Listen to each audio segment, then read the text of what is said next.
सदफ जी, आप हैं तो बंगाल से, लेकिन आपके लहजे से पंजाब की महक आती है।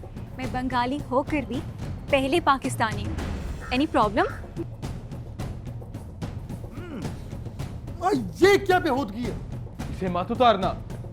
ये जिम्मेदारी है, इज्जत है, तकद्दुस है। पर किसकी? पंजाब की। आज से अवामी लीग सियासत करेगी। हमारी नई तंजीम मुफ्ती बानी पाकिस्तान से आज़ादी के लिए आज से कार्रवाई शुरू करेगी। लग रहा है कि मुझे अरेस्ट कर लिया जाएगा। ऐसा हुआ तो मेरा हुक्म है कि बंगाल की कमांड फारूक संभालेगा, और फारूक तुम्हें इख्तियार होगा बांग्लादेश की आजादी डिक्लेयर करने का।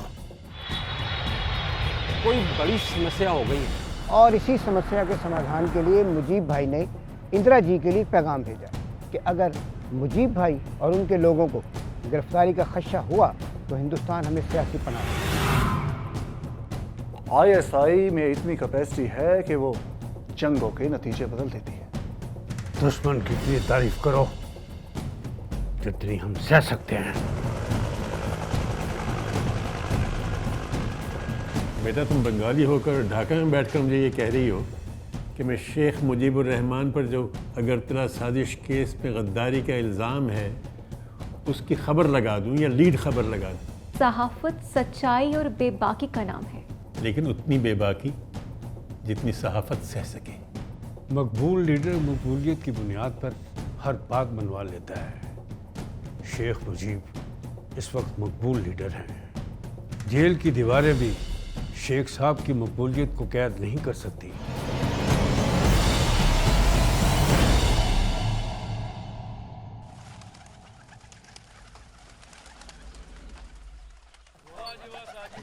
उस्ताद जी, कोई हक बहु सरकार दा शेर ते सुनाओ। क्यों साडा तेनू कलाम पसंद नहीं आया? नहीं उस्ताद जी, इस तरह की गल नहीं है। ऐ सोनिया, सुल्तान बाहू सरकार ते उस कमाल ते सन के असी दुनियादार उथों नहीं अपड़ सकते। बाहू सरकार फरमांदे ने, शाला मुसाफिर कोई न थी वे,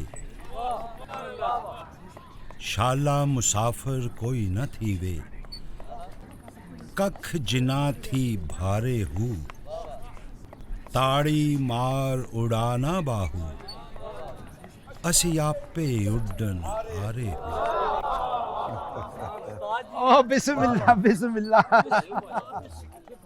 बिस्मिल्लाह, राशिद बाबू आए भाई। बैठे उस्ताद जी, बैठे। ओ बैठो तशरीफ। अल्लाह। हाँ जी बहु राशिद जी, की खबरां ने? उस्ताद जी, फसाद तो अब पूरे मुल्क में फैल चुका।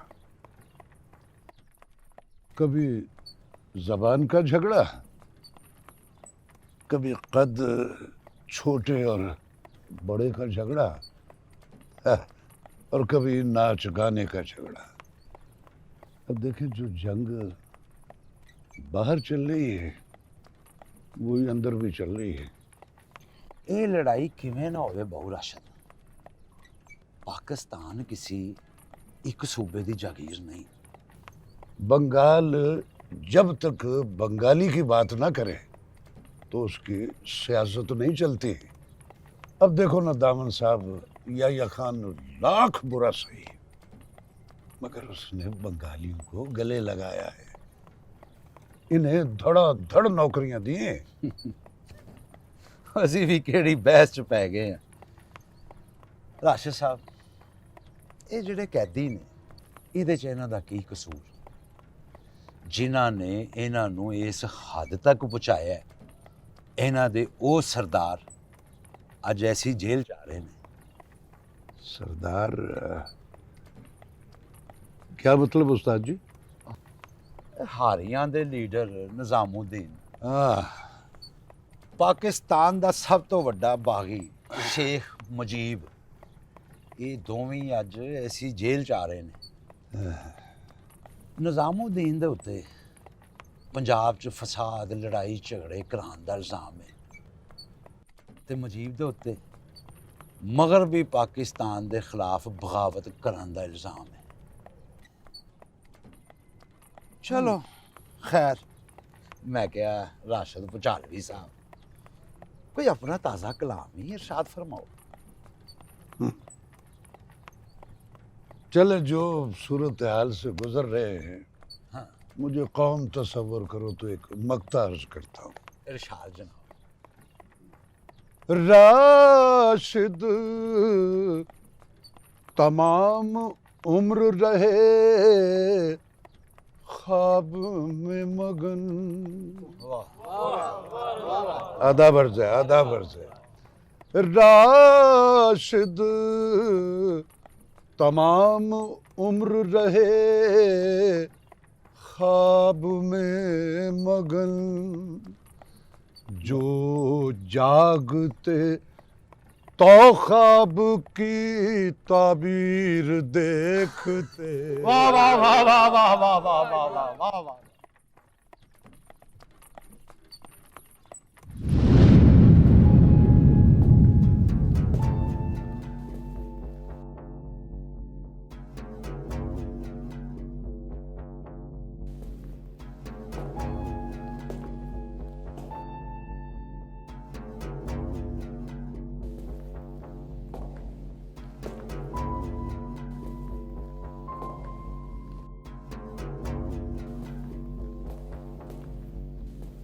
सर आप बहुत परेशान नज़र आ रहे हैं।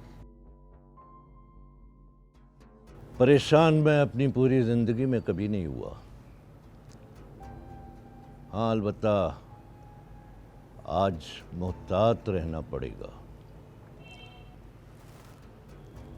2 फसादी हमारी जेल में आ रहे हैं, निज़ामुद्दीन और शेख मुजीब।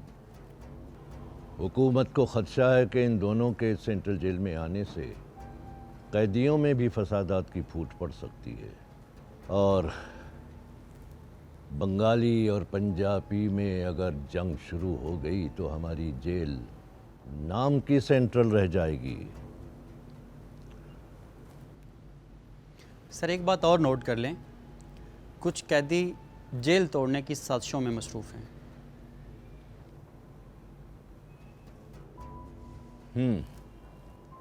जानता हूँ। मुझे आज से शेख मुजीब और निज़ामुद्दीन की बैरकों पर निगरानी के लिए एक ब्रिगेड की ज़रूरत पड़ेगी। वज़ारत दाखिला को फैक्स कर दे। Yes sir.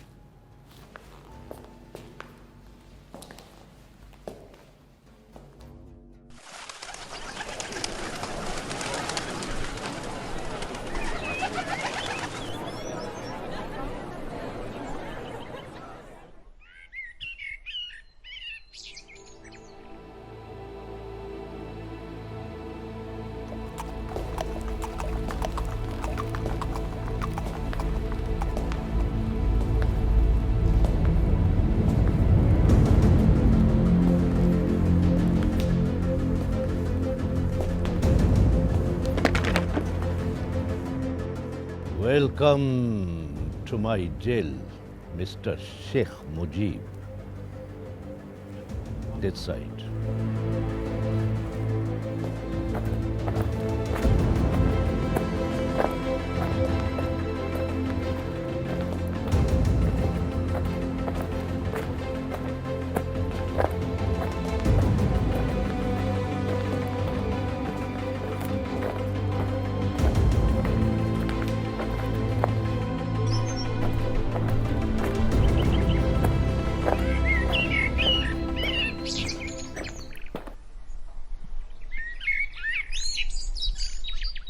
इस जेल को तोड़ने के लिए 25 दफा नाकाम कोशिश हो चुकी है।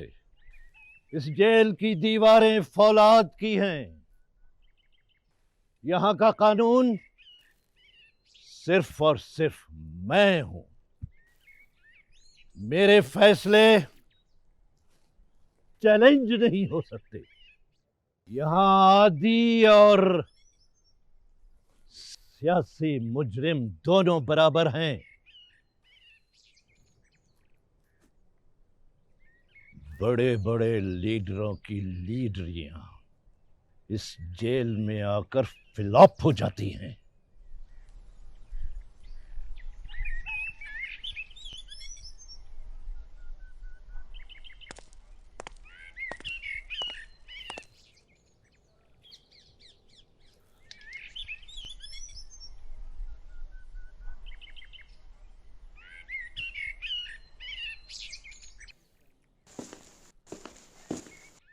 Any question?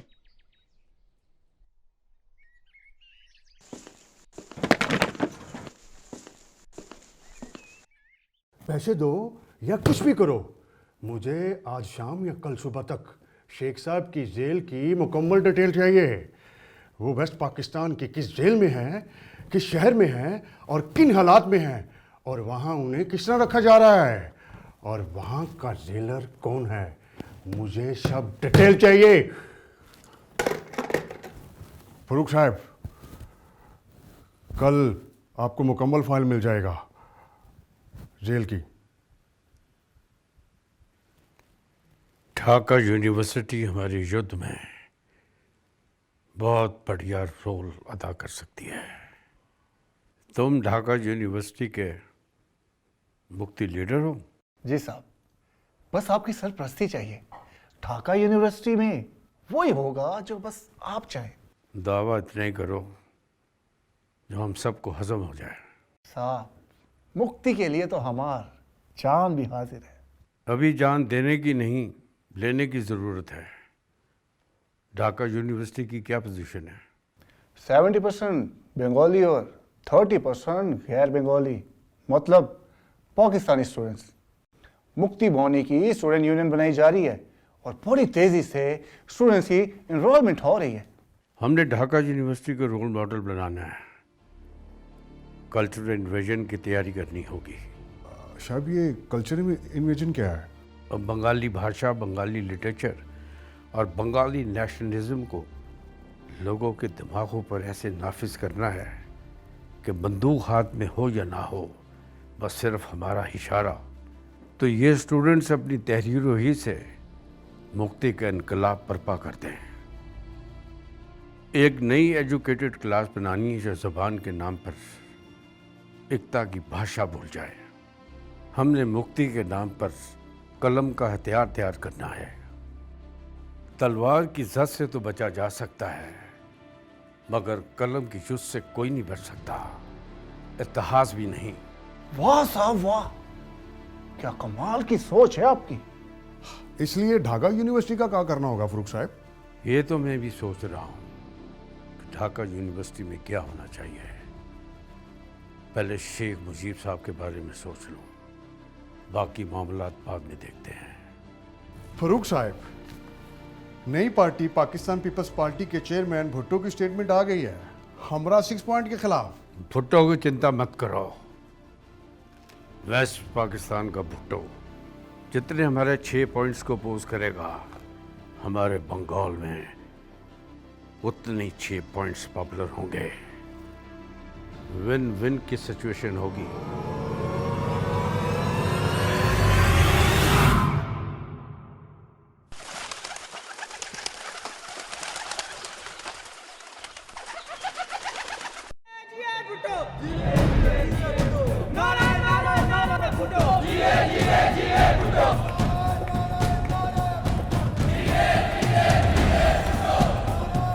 भुट्टो साहब, अवामी लीग आज फैसला कर रही है कि 6 नुकात की बुनियाद पर नए इलेक्शन लड़े जाएं।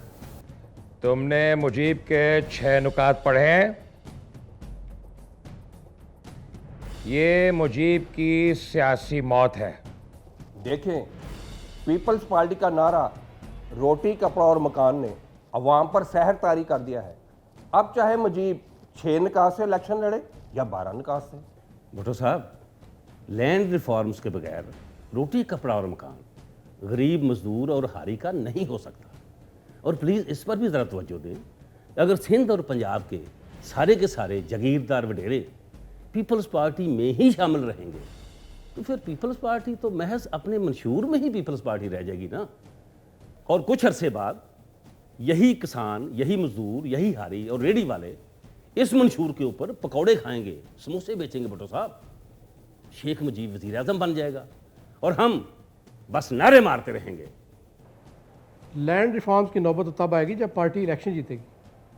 इलेक्शन की तैयारी तो अभी हमने की नहीं है और हम चले लैंड रिफॉर्म्स करने। चेयरमैन साहब, अगर हमारा यही हाल रहा तो मेरा ख्याल है कि कुछ ही अरसे में हमारा मंशूर रद्दी के ढेर में मिलेगा।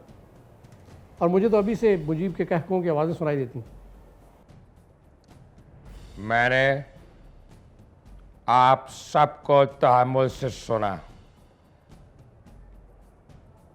अब आप लोग मुझे तवज्जो से सुने। मुजीब के ये 6 नुकात सियासी खुदकुशी हैं।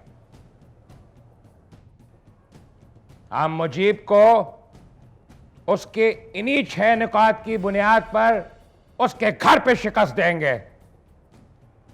क्या किसी मुल्क की 2 करेंसियां हो सकती हैं?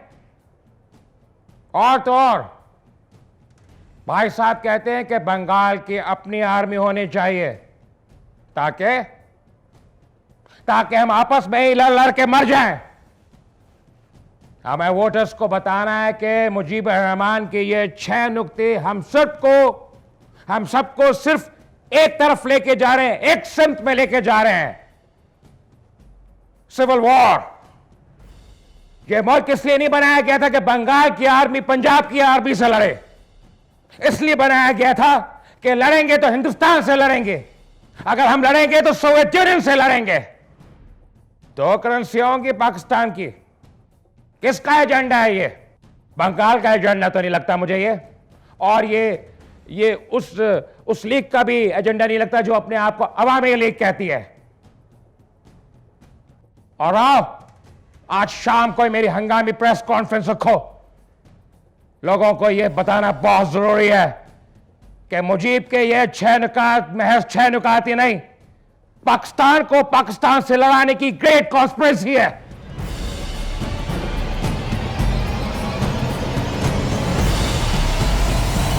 हो सकता है आज की मेरिट लिस्ट में हमारे यार निजामुद्दीन का नाम आ गया हो।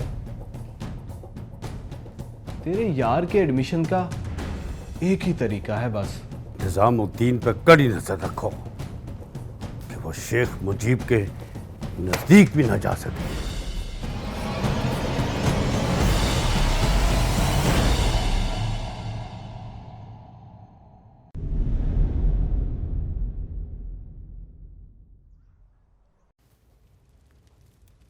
जेल की सूरत हाल क्या है? सर, जेल के हालात बहुत ख़तरनाक है साहब, और शेख साहब की ज़िंदगी को भी बहुत ख़तरा है। ये क्या? साहब, ये फाइल है। ये फाइल किसकी है? फ़रूक साहब, ये पंजाब की जिस जेल में बंगला बंधु को रखा जा रहा है उसकी मुकम्मल इंफॉर्मेशन है इस फाइल में। इस फाइल की सोर्स क्या है? मगरबी पाकिस्तान का इस जेल में कैदियों की एक बड़ी तादाद बंगाली भी है। इसका अलावा जेल का स्टाफ में मौजूद कई मुशक्कती भी बंगाली हैं। जेल के कैदियों को कोई पैगाम भेजना हो या कोई पैगाम वसूल करना हो तो ये बंगाली मुशक्कती बहुत काम आते हैं। और जेल में भी बंगाली जाति का भरपूर प्रचार होता है। पर जेल में पंजाबी कैदी और बंगाली कैदी आशा से नहीं रहते। जेल में भी बंगालियों को अपने हकूक के लिए पाकिस्तानियों से लड़ना पड़ता है। ये निजामुद्दीन कौन है? शक्ल से तो ये बदमाश लगता है। सर, इसका स्टाइल बदमाशों वाला है। सर, पंजाब का सियासतदान है, हारियों के नाम पर सियासत करता है। इसकी मगरबी पाकिस्तान के सियासतदानों से भी नहीं बनता। सर, भट्टो साहब के भी सख्त खिलाफ है। अल्ट्रा लेफ्ट विंग का आदमी है सर, जहरीला है जहरीला। हमारे किसी काम का है? हमारा किसी काम का नहीं है साहिब। ये अवामी लीग सियासत के खिलाफ है और शेख मुजीब के खिलाफ भी इसके बयानात रिकॉर्ड हैं। अच्छा ये है साहिब, चौधरी निजामुद्दीन कहीं शेख साहब के मुंह ना लग जाए और मामला खतरनाक ना हो जाए। निज़ामुद्दीन पर कड़ी नजर रखो कि वो शेख मुजीब के नजदीक भी ना जा सके।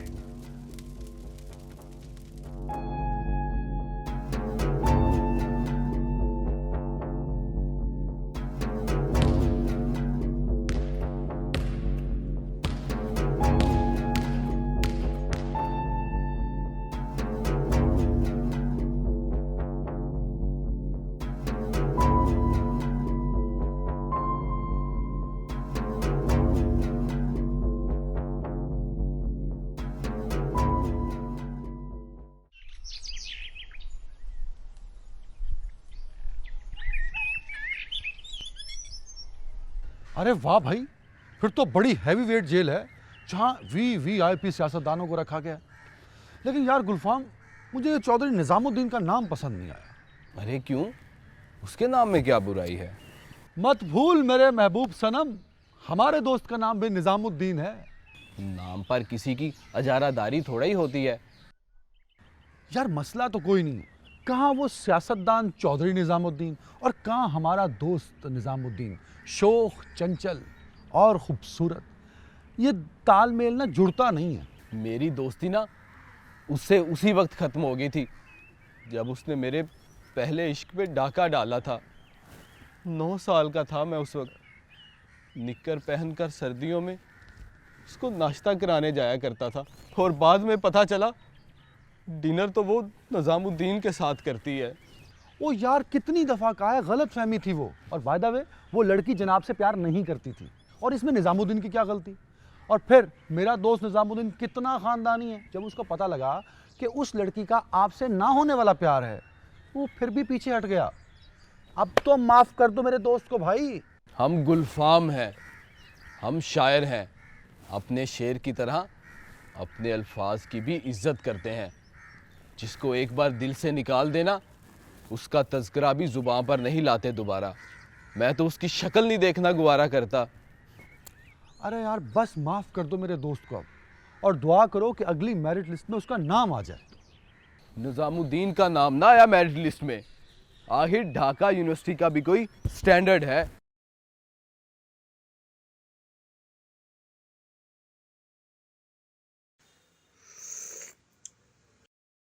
यार मैं तो सिलेट से हूँ, तो हॉस्टल में एडमिशन लेना ज़रूरी था।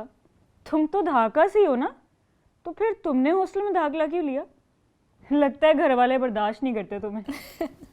अरे नहीं, मेरे घर में है ही कौन, एक मैं, दूसरे बाबा। और बाबा का काम काफ़ी पेचीदा है, काफ़ी बिजी होते हैं, घर में तो होते ही नहीं है। अगर मम्मा की बात करूँ तो शी इज़ नो मोर। भाई बहन कोई है ही नहीं, तो क्या करती मैं घर में रह के, इसलिए यहाँ शिफ्ट हो गई। और देखो कितना दिल लग गया मेरे तुमसे। दिल लगाना है तो किसी बंदे से लगाओ, मुझसे क्या लगाना, मैं तो बोरिंग हूँ। ना बाबा ना, दिलविल के मामले में तो मैं बहुत ही बुज़दिल वाक़या हुई हूँ। मेरे दिल में पढ़ाई और जर्नलिज्म के अलावा किसी की जगह नहीं है। ये ढाका रिपोर्टर है ना जहाँ तुम पार्ट टाइम जॉब करती हो? कैसा अखबार है ये? अरे कमाल का अखबार है, जो बहुत कुछ सीखने को मिल रहा है। ढाका रिपोर्टर तो बहुत बड़ा नाम है। हाँ, नाम तो बड़ा है। And this credit goes to our editor Zaidi साहब। कमाल के सुलझे हुए सहाफ़ी हैं। मजाल है कि ख़बर की ऑब्जेक्टिविटी को ज़रा सा भी लेट डाउन होने दे। ओह, तो अब पता चला कि आप पर ज़ैदी साहब का रंग चढ़ा हुआ है, तभी तो आप बढ़ चढ़ कर मगरबी पाकिस्तान वालों की हिमायत करती रहती हैं। बंगाल की मिट्टी ने आपकी सोच को ज़रा भर भी ज़रखेज़ नहीं किया। सर, बंगाल ना होता तो मुस्लिम लीग ना होती, और अगर मुस्लिम लीग ना होती तो पाकिस्तान ना होता। बंगाल की सरजमीन पे हमें फ़ख्र है। बंगाल का इंटेलेक्चुअलिज़म और यहाँ की मुस्लिम क्लास ने ही पहली मर्तबा बरसग़ीर में शऊर यानी इनलाइटमेंट की शम्मा जलाई थी। और बंगाल है तो पाकिस्तान है, पाकिस्तान है तो बंगाल है। और वैसे भी ये नफ़रतों की जंग ना सिर्फ गैरों के साथ अच्छी लगती है, अपनों के साथ अगर लड़ना भी हो तो सिर्फ मोहब्बत की जंग जायज़ है। मोहब्बत की जंग? ये मोहब्बत की जंग क्या होती है? मोहब्बत की जंग से मुराद ये है कि शिकवा शिकायत ऐसे की जाए कि लगे महबूब से अपना हक मांग रहे हैं, जैसे पाकिस्तान हमारा महबूब है, जिसे दिल में बिठाए रखना है, गले से लगाना है। शिकायत भी करते हैं, बहस भी करते हैं उससे, और तो और शिकवा भी करते हैं, लेकिन उसका साथ नहीं छोड़ते और ना ही उसे तोड़ने की बातें करते हैं। और तहकीर, उसका तो सवाल ही नहीं पैदा होता। वाह, इतनी रोमानवी गुफ्तगू कभी बंगाल के लिए भी कर दिया करें। सारा, मैंने तुम्हें पहले भी कहा है, पाकिस्तान बंगाल है, उससे जुदा नहीं है। हम सब एक हैं, एक।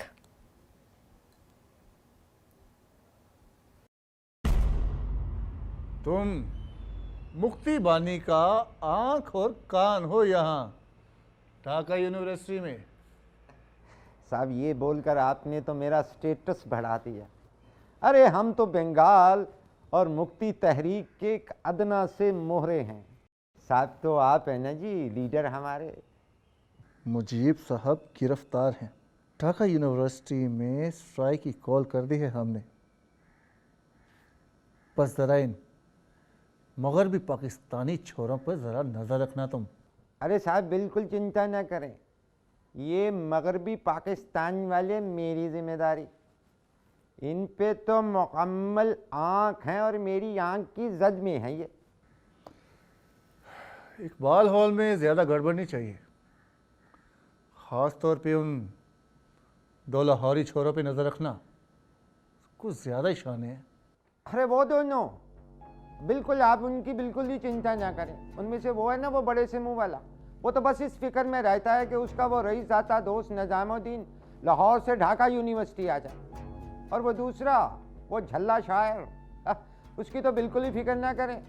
वो तो हर वक्त इसी फिक्र में रहता है कि बेवज़न शेर को वज़न में कैसे करूं।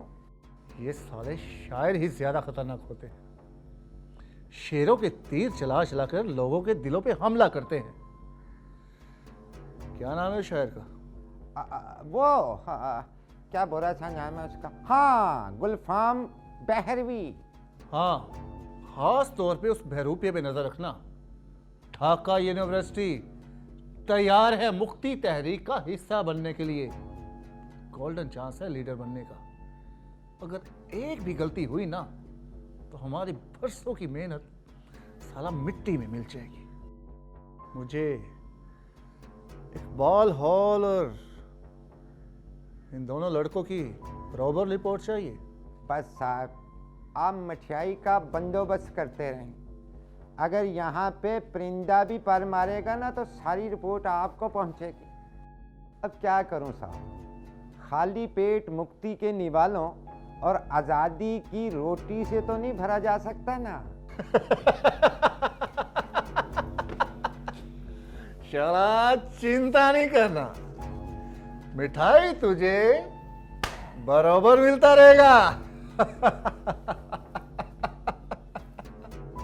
अगर ऐसा मिठाई मिलता रहे ना तो पूरे ढाका में ऐसी आग लगाऊंगा कि गंगा जमुना के पानियों से भी नहीं बुझेगी।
ओ तू पागल हो गया है गुलफाम? सोरो सीना जला दिया तूने। शेर की गहराई में उतरने की कोशिश कर रहा हूं। कि आखिर दिलो जान से धुआं उठता है तो कैसे उठता है? यार तू शायरी पे धब्बा है। यहाँ कोई शेर का लुत्फ भी माने नहीं लेता, तो तू इतना अहमक है कि तुमने पूरा तजर्बा कर दिया यार। अरे हम 20वीं सदी के जदीद दौर के शायर हैं। शायरी और साइंस को मिला जुला कर चलते हैं। गुलफाम, तुझे इस शेर का मजा लेना है तो इसके लहासिल के रास्ते पे चल। इसके लहासिल तेरी जान को जलाएगा, तेरे दिल को तबाह कर देगा। तभी जाकर तुझे इस शेर की अजमत का अंदाजा होगा। तो क्या मुझे आशिक बनना पड़ेगा, दिल लगाना पड़ेगा? नहीं नहीं नहीं नहीं नहीं नहीं, आशिक नामुराद बनना पड़ेगा, दिल को तबाह करना पड़ेगा, तभी जाके तुझे तेरी मंजिल मिलेगी। ओ, समझ गया मैं। अब देख तू मैं करता क्या हूं। खैर छुट्टी है आज तो, ढाका की सैर पे चले। सैर पे भी चले जाएंगे, लेकिन यार अखबार न पढ़ ले। हो सकता है आज की मेरिट लिस्ट में हमारे यार निजामुद्दीन का नाम आ गया हो। तेरे यार के एडमिशन का एक ही तरीका है बस। कैसे कैसे? चंदे के जरिए। चंदे के जरिए? मगर वो कैसे? देख, मेरिट पर आना तो तेरे नखट्टू यार के लिए मुश्किल ही नहीं, नामुमकिन है। हम ढाका यूनिवर्सिटी को चंदा देके उसका एडमिशन करवा देंगे और इसे कहेंगे चंदा कैटेगरी, द न्यू कैटेगरी। यार किस कदर इंटेलिजेंट है तू। What a excellent idea. Wow! शायर है। ख्याल को सोच के दरीचों में घुमा के, काफिये को रदीफ से जुदा करके, गजल को नज़म और नज़म को मरसिया बनाकर जो शायरी करता है, उस शाहकार का नाम है गुलफाम। वाह वाह वाह वाह मेरे दोस्त, वाह! तूने तो हम सबके मसले हल कर दिए। निजामुद्दीन का दाखला करा दिया तूने इस यूनिवर्सिटी में, चंदा कैटेगरी। वाह वाह! बंगाल में मगरबी पाकिस्तान वालों का मुकम्मल बाइकाट कर दो। ना इनकी दुकानों से कोई बंगाली चीज खरीदे, ना इनके साथ कोई बिजनेस किया जाए। ना बंगाली मगरबी पाकिस्तान वालों से मिले, ना आपस में ताल्लुक रखे, ना मेल मिलाप और ना कोई शादियां। बंगाल और मगरबी पाकिस्तान के दरमियान ना कोई कारोबार होगा, ना कुछ और। अपनी आवाम को समझा दो कि हमरा नस्ल पवित्र है, इसे पवित्र ही रहना है। बंगाली, पंजाबी, पठान अगर बंगाली के साथ घुल मिल गए तो अगला नस्ल पाकिस्तानी होएगा।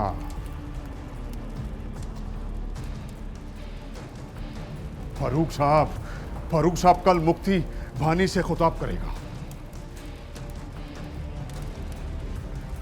तैयारी पकड़ लो।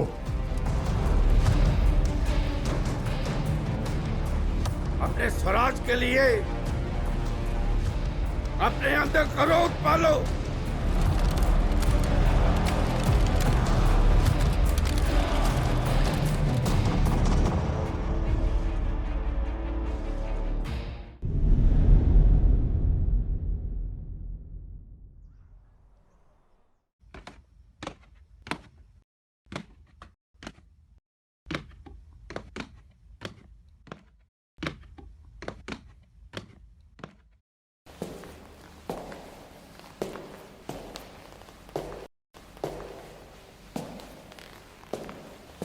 हेलो भाई साहब, आंखें खोलिए।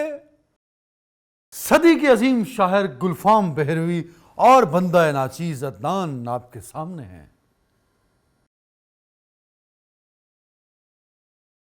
मुझे तो ऐसा दूर दूर तो कहीं दिखाई नहीं दे रहा। आप आईना का नंबर चेंज कीजिए। खैर, मतलब की बात पे आते हैं। हमारा दोस्त निजामुद्दीन लाहौर का रईस तरीन स्टूडेंट है। 2 मेरिट लिस्टों में उसका नाम नहीं आया, लिहाजा हमने फैसला किया है कि चंदा इकट्ठा करके अपने दोस्त का दाखला यूनिवर्सिटी में करवाएं। तुम लाहौर से आए हो? जनाब, लाहौर से? हार्ट ऑफ पाकिस्तान से अदनान साहब बराह रास्त मुखातब हैं। तो गौर से सुन लो, ये ढाका है, यहाँ फैसला लाहौर वाले नहीं हम करते हैं। इस यूनिवर्सिटी में भिखारियों की लिस्ट नहीं लगती। वो क्या नाम बताया था तुमने? निजामुद्दीन वल्द। अबे कोई भी निजाम है, नहायत ही घटिया निजाम है जो चंदे पे चल रहा है। यहाँ पर भिखारियों की लिस्ट नहीं लगती ढाका यूनिवर्सिटी में। यहाँ से हमारे महान नेता और अजीम कवि पढ़कर निकले हैं। पाकिस्तान की तहरीक भी यहाँ से शुरू हुई है। और तुम जैसे राक्षस इस यूनिवर्सिटी को चंदे पे चलाना चाहते हैं। ये हद तक है इल्म की, ये हद तक है मेरिट की, और ये हद तक है ढाका यूनिवर्सिटी की। सुन लो, इससे पहले कि मैं तुम्हें सामान समेत इस हॉस्टल से निकाल दूं, निकल लो। ना तुम्हारी कोई इज्जत है और ना तुम्हारे दोस्त निजामुद्दीन की, और साथ में मुझ जैसे बावकार शख्स को जलील करवाते हो। आइंदा मेरे सामने ना निजामुद्दीन का नाम लेना और ना मेरिट का, वरना मैं अपना हॉस्टल चेंज करवा लूंगा।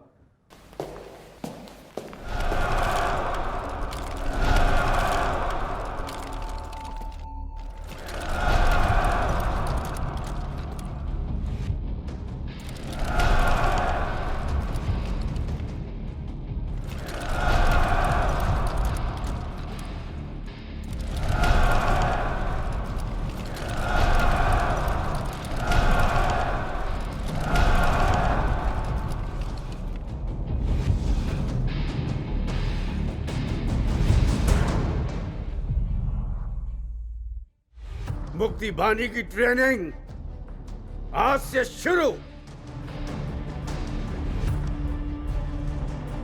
अपने स्वराज के लिए अपने अंदर क्रोध पालो। पाकिस्तानी व्यापारियों से आज से कारोबार बंद।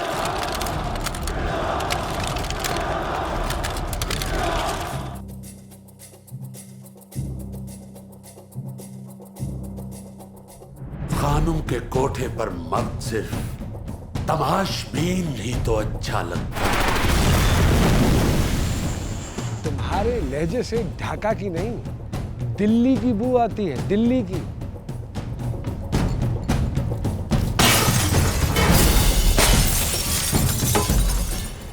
ज्यादा वक्त हिंदुस्तान में गुजारते हो। मेरा सारा वक्त तुम्हारे मुल्क की जेलों में गुजरता है।